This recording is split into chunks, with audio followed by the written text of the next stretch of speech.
everyone. Thanks for joining us. We're in Traverse City at the open space with part of the Grand Traverse Bay behind us. And, well, funny we should do that because, well, we're talking about the water, why it's important, something called the food web, and also microplastics. Joining me is Jeanie Williams, who's the lead scientist and education expert. What did you say? Education specialist. There you go. Kind of the same thing at Inland Seas. All right, let's start with this. What is Inland Seas? Inland Seas is an education organization that is here to protect the Great Lakes through education. We work to try to get people connected to the lake so that they're passionate about it. Okay, I'm going to ask you this and put you on the spot with this question.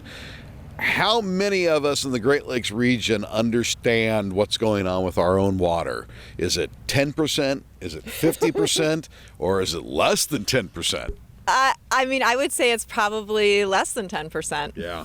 Yeah, I mean, it's all hidden. It's invisible beneath the surface, and it's really hard to find out what's going on. And also about awareness and willingness to find out what's going on, right? Yeah, I mean, I think people are willing. I think they're very interested. When we talk about it, folks are really interested. They want to know. Okay. All right, let's talk about your background quickly. What are you? Where did you get your degrees, and what are they? So I have a bachelor's degree in biology from Kalamazoo College and a master's degree in environmental science that include my teaching certification for secondary science education from Antioch University, New England in New Hampshire. All right, so we stipulate that the witness is an expert in the field. All right, let's talk about the food web. What is this? Because you do sales starting at the end of June all the way through the end of August about the food web. What is this? Yeah, so the food web refers to all the different organisms that live in the lake and their relationships with one another, how one is eating the next, and how that energy and nutrients and other things are flowing between those organisms. All right, so why should we care about this? Well, we should care about it because the organisms that live in the lake, those are our neighbors. They are part of our community, and so we should care about them just because they're entities that live there. But they also regulate what happens in the lake so that the water remains healthy and clean for us to drink and swim in, and they provide food for us. So a lot of people like to go fishing for recreation or for food, and all of that is dependent on the food web. Okay, and you brought a prop down there.